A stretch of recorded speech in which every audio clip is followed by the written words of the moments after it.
Sir ಇದು Ilkal taluk Chinnapura S T ಗ್ರಾಮ ಇದೆ. ನಾವು SC/ST ಒಳಗೆ ಮಾಜಿ ಸೈನಿಕ ಒಬ್ಬರು ತಿರ್ಕೊಂಡಿದ್ರು.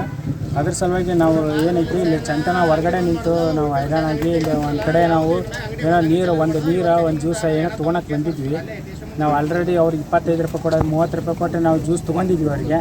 ಅವ್ರು ಆಲ್ರೆಡಿ ನಾವು ರೊಕ್ಕ ಕೊಟ್ಟಿದ್ದನು ಅವ್ರು ಏನಂದ್ರೆ ನಿಮ್ಮ ರೊಕ್ಕ ಮುಟ್ಟಂಗಿಲ್ಲ, ನಾವು ನಿಮ್ಮ ಜಾತಿ ಒಳಗೆ ತೀರ್ಕೊಂಡಾರ ಇವತ್ತು ಅಂದ ಕಾರಣಕ್ಕೆ ಏನೈತಲ್ಲ ನೀವು ಹೆಂಗೆ ನಮ್ಮ ರೊಕ್ಕ ಮುಟ್ಟಂಗಿಲ್ಲ, ನಾವು ಹಂಗೆ ನಿಮ್ಮ ಜ್ಯೂಸ್ ಮುಟ್ಟಂಗಿಲ್ಲ ಅಂತ ಅವ್ರು ಜ್ಯೂಸ್ ಚೆಲ್ಲಿದ್ದು ಹಿಸ್ಟ್ರಿ ಐತಲ್ಲೇ.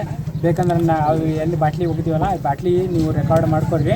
ಇಲ್ಲಿ ಸಾಹೇಬ್ರು ಅದರ ಬಸಯ್ಯ ಸರ್ ಏನು ಇವ್ರು ಸರ್ಗೆ ಎಲ್ಲ ಕರೆದು ಇನ್ಫಾರ್ಮ್ ಮಾಡಿದ್ದೈತಿ. ಏನೈತೆ ನಮಗೆ ಇದು ಏನು 10 ಹಳ್ಳಿ ಗ್ರಾಮದಾಗ ಇದು ಏನು ನಮ್ಮದು ಜಾತಿ ಇದು ನಡೆದೈತಿಲ್ಲ, ಇದನ್ನು ಸ್ಟಾಪ್ ಆಗ್ಬೇಕು ಸರ್. ಇದು ಈ ಊರಾಗ ಏನು ಅದ್ರಾಗ ಈ ಊರಾಗ ಅತಿಯಾಗಿ ನಡೆದೈತೆ ಸರ್. ಇದು ಜಾತಿ ಏನು ಇದೈತಿಲ್ಲ ಜಾತಿಯಾಗಿ ನಡೆದೈತೆ ಸರ್. ಇದು ಇಲ್ಲಿರೋ ಹೋಟೆಲ್ನಾಗ ಸರ್ ಇದು ಮುಂಜಾನೆ ಇಲ್ಲೇ ನಾವು ಬೆಳಗ್ಗೆ ಏನೇನು ತೊಗೋಬೇಕು ಎಲ್ಲ ತೊಗೊಂಡಿವಿ ನಾವು. ಈಗ ಹೋಟೆಲ್ ಬಂದ್ ಮಾಡಿ ಸರ. ಈಗ ನಾವು ಈಗ ಪೊಲೀಸರು ಬಂದ ತಕ್ಷಣ ಈ ಅಂಗಡಿನ ಬಂದ್ ಮಾಡಿ ಸರ. ಅದು ಏನೈತಿ ಸ್ಟಾಪ್ ಆಗಬೇಕು. ಎಲ್ಲರೂ ಒಂದೇ ಥರ ಒಂದೇ ಜಾತಿ ಒಂದೇ ರಕ್ತ ಅನ್ನೋ ಥರ ಇರ್ಬೇಕು ಸರ. ಏನ್ರಿ ಈ ಥರ ಇರೋ ಸಂಬಂಧ ನಾವು ಪೊಲೀಸನ್ನ ಕರೆಸಿ ಇದು ಒಂದು ವಾದ ಮಾಡಾಕತ್ತೀವಿ ಸರ್. ನಾವು ಪ್ರತಿ ಸರ ಹೌದೌದು ಕೆಳ ಜಾತಿಯವ್ರು ಯಾರು ಇಲ್ಲಿ ಡೆತ್ ಆದಂದ್ರೆ ಈ ಥರ ಇಲ್ಲಿ ಎಲ್ಲ ಊರನವರು ಒಂದಾಗಿ ಇಲ್ಲೆಲ್ಲ ಬಂದ್ ಮಾಡ್ಕೊಂಡು ಈ ಥರ ಒಗ್ಗಟ್ಟಾಗಿರ್ತಾರೆ ಸರ. ಇದು 5 ನಿಮಿಷದಿಂದ ನಮ್ಮ ಇಲ್ಲಿ ದಬ್ಬಾಳಿಕೆ ನಡೆದೈತಿ.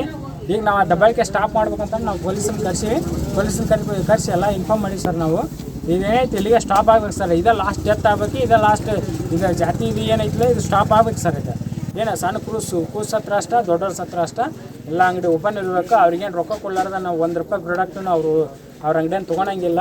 ಏನ್ರಿ ಅದು ರೊಕ್ಕ ಕೊಟ್ಟಿಂದನೂ ಅವ್ರು ಈ ಥರ ಮಾತಾಡ್ತಾರೆ. ಅದು ಏನು ಕಾನೂನು ಪ್ರಕಾರ ಅವ್ರು ಪೊಲೀಸ್ರಿಗೆ ಏನು ತೊಗೋಬೇಕಲ್ಲ ಅವರು ಕ್ರಮ ಕೈಗೊಳ್ಳಿ. ಅದ್ರ ಮೇಲೆ ಏನೈತೆ ಪೊಲೀಸರು ಏನು ಮಾಡಿ ಸರ್.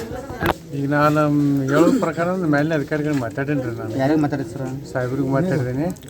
ಸಾಹೇಬ್ರು ಬರ್ತಾನಂತ ಹೇಳಿದಾರೆ. ಎಲ್ಲ ಬಾಲ್ಕೋಟಿ ಬಂದೋಬಸ್ತ್ನಾಗ ಇದಾರೆ. ನಮ್ಮ ಮೇಡಮವ್ರಿಗೆ ಮಾತಾಡಿದ್ದೀನಿ. ಬರ್ತಾನಂತ ಹೇಳಿದಾರೆ. ಬಂದು ಅದೇನೈತಿ ಆದಂಥ ಘಟನೆ ಹೇಳಿದ್ದೀನಿ ಅವ್ರಿಗೆ ಸಂಬಂಧಪಟ್ಟ ಅಧಿಕಾರಿಗಳಿಗೆ. ಬರ್ತಾನಂತ ಹೇಳಿದಾರೆ. ಅವ್ರು ಬಂದಮೇಲೆ ಏನು ಆ್ಯಕ್ಷನ್ ತುರ್ತುವಾಗಿ ಸರ್ ನಾಳೆಗೆ ಈ ಊರಾಗ ಯಾವ ಅಂಗಡಿ ಇಲ್ಲಿ ಯಾರೇ ಡೆತ್ ಆದ್ರೂ ಈ ಊರಾಗ ಯಾರೇ ಡೆತ್ ಆದ್ರೂ ಕೆಲ ಸಮುದಾಯದವರು ಡೆತ್ ಆದ್ರೆ ಅಷ್ಟೇ ಉದ್ದೇಶಪೂರ್ವಕವಾಗಿ ಹೋಟೆಲ್ ಮತ್ತು ಕಿರಾಣಿ ಅಂಗಡಿ ಬಂದ್ ಮಾಡ್ತಾರೆ ಅನ್ನೋದು ವಿಷಯ ನಾವು ಕೇಳಿವಿಲ್ಲ. ಅದು ಮುಂದಿನ ನಿರ್ಮಾಣದೊಳಗೆ ನಡಿಬಾರ್ದು. ಅದು ಆಗುತ್ತಂದ್ರೆ ಇವತ್ತೇನು ಈ ಊರಲ್ಲಿ ಕಿರಾಣಿ ಅಂಗಡಿ ಮತ್ತು ಚಾದ ಅಂಗಡಿ ಅನ್ನೋದು ಶಾಶ್ವತ ಬಂದ್ ಆಗ್ಬೇಕು. ಸಂಬಂಧಪಟ್ಟ ಅಧಿಕಾರಿಗಳು ಬಂದು ಇಲ್ಲಿ ಜಾತಿ ಅಂತಕ್ಕಂಥದ್ದು ಏನೈತಿ ಅದನ್ನ ಅಳಿಸ್ಬೇಕು. ಪ್ರತಿನಿತ್ಯ ಏನು ಹೋಟೆಲ್ಗಳು ಏನು ಚಲೋ ಇರ್ತಾವ ಆ ರೀತಿ ಆಗ್ಬೇಕು. ಯಾಕಂದ್ರೆ ಒಬ್ಬ ಮಾಜಿ ಸೈನಿಕ ಇಲ್ಲಿ ಡೆತ್ ಆಗಿದ್ದು. ದೇಶ ಸೇವೆ ಮಾಡಿ ಬಂದಂತ ವ್ಯಕ್ತಿ ಅಂತವ್ರಿಗೆ ಅಗೌರವ ಕೊಡ್ತಕ್ಕಂಥ ಕೆಲಸ ಈ ಊರಾಗ ನಡೆದದ. ಅದು ಚಿನ್ನಾಪುರದಲ್ಲಿ ಅದು ಆಗಬಾರ್ದಿತ್ತು. ಅದಕ್ಕೆ ಸಂಬಂಧಪಟ್ಟ ಅಧಿಕಾರಿಗಳು ಇದ್ರ ಬಗ್ಗೆ ಸೂಕ್ತ ಕಾನೂನು ಕ್ರಮ ಜರುಗಿಸ್ಬೇಕು.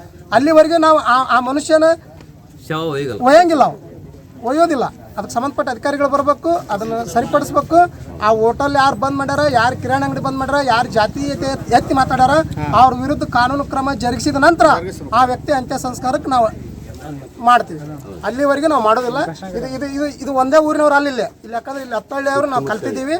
ನಾವೆಲ್ಲರೂ ಸೇರಿ ಅದನ್ನ ಇವತ್ತು ಉಗ್ರವಾಗಿ ನಾವು ಖಂಡಿಸ್ತೀವಿ ಅಷ್ಟೇ. ಸಮಸ್ಯೆಗಳಾದ ಮದುವೆ, ಹಣಕಾಸು, ವ್ಯಾಪಾರ, ಗಂಡ ಹೆಂಡತಿ ಸಮಸ್ಯೆ, ಮಕ್ಕಳು ಪ್ರೀತಿಯಲ್ಲಿ ಬಿದ್ದು ಮಾತು ಕೇಳದಿದ್ದಲ್ಲಿ, ಪ್ರೀತಿಯಲ್ಲಿ ನಂಬಿ ಮೋಸ, ಪ್ರೀತಿಸಿದವರಿಂದ ತೊಂದರೆ, ಇಷ್ಟಪಟ್ಟವರು ನಿಮ್ಮಂತೆ ಆಗಲು ಮಕ್ಕಳಾಗದಿದ್ದಲ್ಲಿ, ಸಾಲದವರಿಂದ ತೊಂದರೆ, ಹಣ ತಿರುಗಿ ಬರಲು, ಗಂಡ ಬೇರೆ ಸ್ತ್ರೀ ವಶದಲ್ಲಿದ್ದರೆ, ನಿಮ್ಮ ಪತ್ನಿ ಪರಪುರುಷರ ಸಹವಾಸದಲ್ಲಿದ್ದರೆ, ಪುರುಷತ್ವ ಸಮಸ್ಯೆ, ಅತ್ತೆ ಕಾಟ ಸಮಸ್ಯೆ, ಯಾವುದೇ ಬಗೆಹರದ ಸಮಸ್ಯೆಗೆ ಕೇವಲ ಒಂದೇ ದಿನದಲ್ಲಿ ಗ್ಯಾರಂಟಿ ಪರಿಹಾರ. ಸ್ತ್ರೀಯರಿಗೆ ವಿಶೇಷ ಪರಿಹಾರ. ಎಷ್ಟೋ ಜ್ಯೋತಿಷ್ಯರಲ್ಲಿ ಕೇಳಿ ಹಣ ಕಳೆದುಕೊಂಡಲ್ಲಿ ನಮ್ಮಲ್ಲಿ ಗ್ಯಾರಂಟಿ ಪರಿಹಾರ ಸಿಗುತ್ತದೆ. ಯಾವುದೇ ಸಮಸ್ಯೆ ಇದ್ದರೂ, ಎಂತ ಕಠಿಣ ಸಮಸ್ಯೆಗಳಿದ್ದರೂ ನಿಮ್ಮ ಜಾತಕ, ಫೋಟೋ, ಹಸ್ತಮುದ್ರಿಕಾ ನೋಡಿ ಭವಿಷ್ಯ ಹೇಳಲಾಗುತ್ತದೆ. ಇನ್ನು ನಿಮ್ಮ ಜೀವನದ ಎಂತ ಸಮಸ್ಯೆಗಳಿದ್ದರೂ ನಮ್ಮಲ್ಲಿ ಪರಿಹಾರ ಇದೆ. ಕೂಡಲೇ ಕರೆ ಮಾಡಿ ಅಥವಾ ವಾಟ್ಸ್ಆಪ್ ಮಾಡಿ.